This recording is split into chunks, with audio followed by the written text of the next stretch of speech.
रश्मि farming channel को आपन को स्वागत करुच्ची। मु चिरंजीव। चलते देखा 50 kg फीड कौन देखु। मु बर्तमान नहीं 17 किलो मक्का। ये देखु मक्का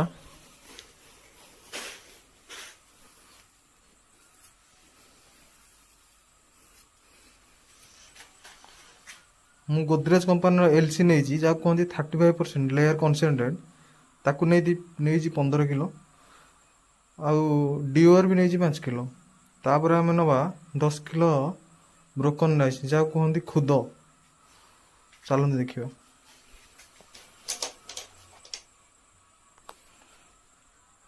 बर्तमान मु खुद नहीं 10 किलो।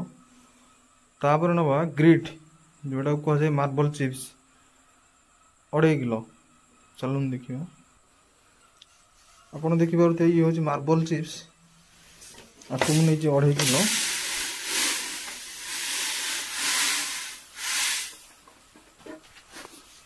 बर्तमान ने भी डीसीपी डीसीपी तो आप जानते हैं डिकासियम फॉस्फेट मुझे प्रति 50 kg रे 500 ग्राम।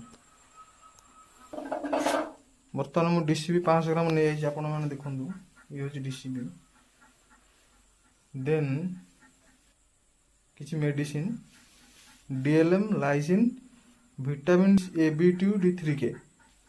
तापर मुझे किसी ने भी टॉक्सिन बाइंडर 60 ग्राम। मुझे कहूँ मेडिसिन केमी तैयारी हुए। मु टॉक्सिन बाइंडर नौ 60 ग्राम जेहेतु मु मक्का किसी मॉइस्चर अच्छी तो मुझे टॉक्सिन बाइंडर नौ 60 ग्राम नहीं तो आप 50 kg रे 50 ग्राम दे पारे टॉक्सिन बाइंडर।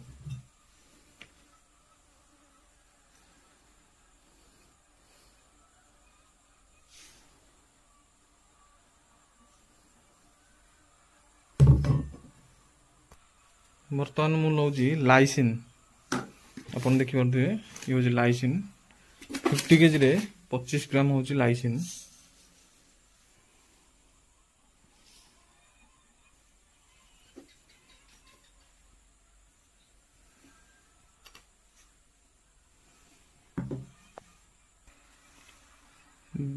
डीएलएम भी मुझे भी सही 50 ग्राम।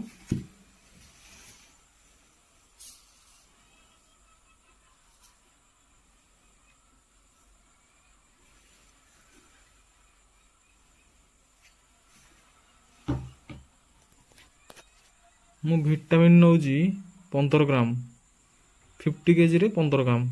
विटामिन नाटा हूँ AB2 D3 के।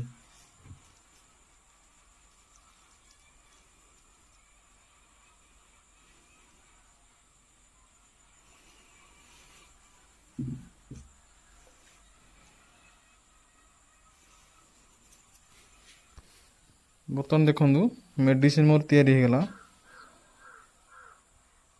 या बर्तमान फीड संगे मिसेगा।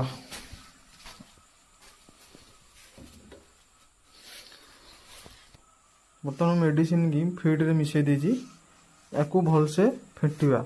जेहेतु मो पाखे मिक्सचर मेसीन ना तो मुझे मैनुअली हाथ में फेंटी।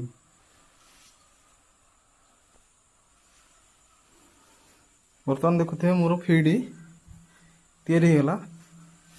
आपण मन गोटे क्वेश्चन आसो जे मु 50 kg फीड कम तैयारी कर कारण एथि मोर हूँ BB300 बार लेयर तो मोर 71 वीक हो गला बर्तमान। तेणुक मोर पाखापाखि 1 क्विंटाल फीड से दिन को खाइबे तो मोर उपरवाला 50 kg सकवाला 50 kg। जदि मो भिडियोटी आपण मानक भल लगी सांग माने ताले मो चैनल को गोटे सब्सक्राइब करंतु और आपणकर मतामत कमेंट बॉक्स रे दियंतु।